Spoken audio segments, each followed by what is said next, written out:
Welcome back to my stage. It has been a long time. So in this lesson I'm going to talk and explain about signals and system. I'll cover what continuous signal, what discrete signal, and how could we plot it. So in general, continuous time signal is a real value or scalar value. It is a function of time variable of t. And continuous has a value defined at any instance in time axis.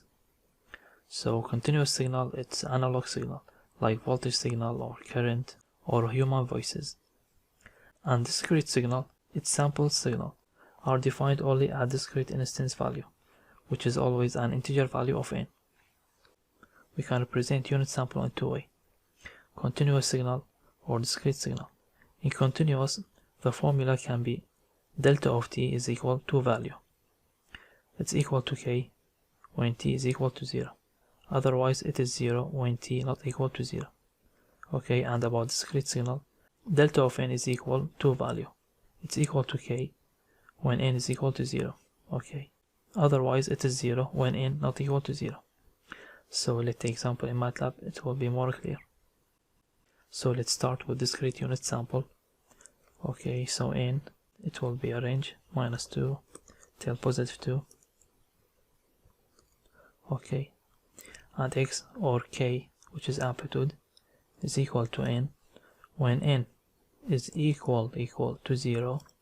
Okay, this condition, double equal, it's a condition. When n is equal to 0, I have to draw the signal by typing the stem. Okay, so n, x, I'll change the color to black. Line width, let be 2. Then agree done. Okay, I have to run it. We can see it's discrete unit sample. Okay, the range start -2 till 2. Okay, so here I have 5 points. Only I have one sample at n is equal to 0, and the value it's equal to +1. It's by default 1. So when I type it n is equal to 0, I get one sample at n is equal to 0. Okay, and it's by default equal to 1. And I can add the title. Okay, so unit sample.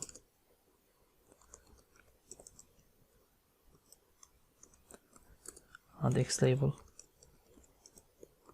We can make it's n. Okay, and y label. We can make it x of n.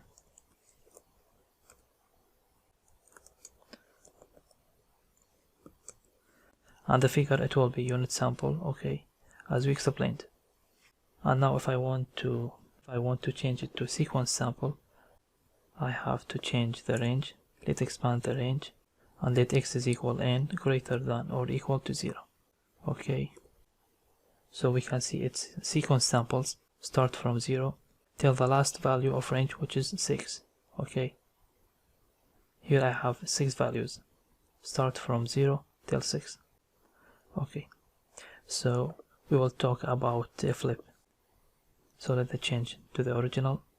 Okay, if I want to flip the signal horizontally, I can multiply -1 with n. So I have to run it again. It has started from -2 till 0. We flip it the signal horizontal. It's like a mirror. And if I want to flip the signal vertically, I have to type -1 here. -1 times n.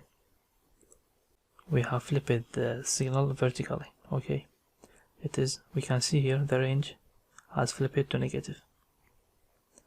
Okay, and it's the same x-axis, start -2 till 2, but the y-axis flip it to negative. Okay, if I want to delay my signal or shift my signal 1 steps or 3 steps, it depends. So here I have to type n0, let's equal a value.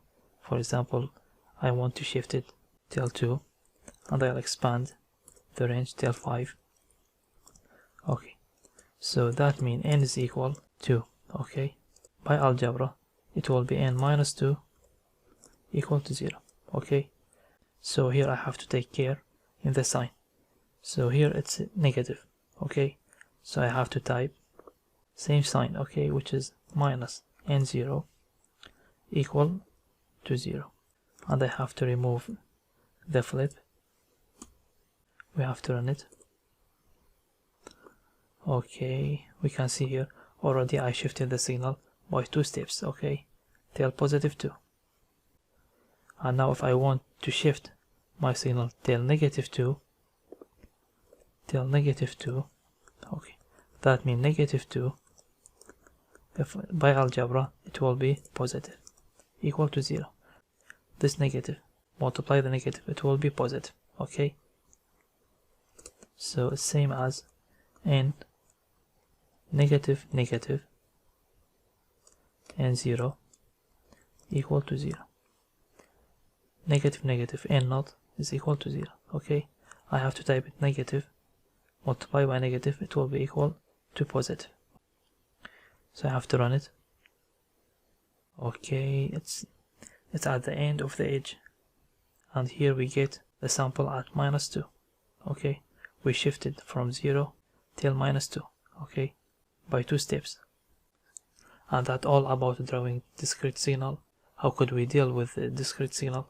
So if you have any question you can ask, don't hesitate. Thanks for watching.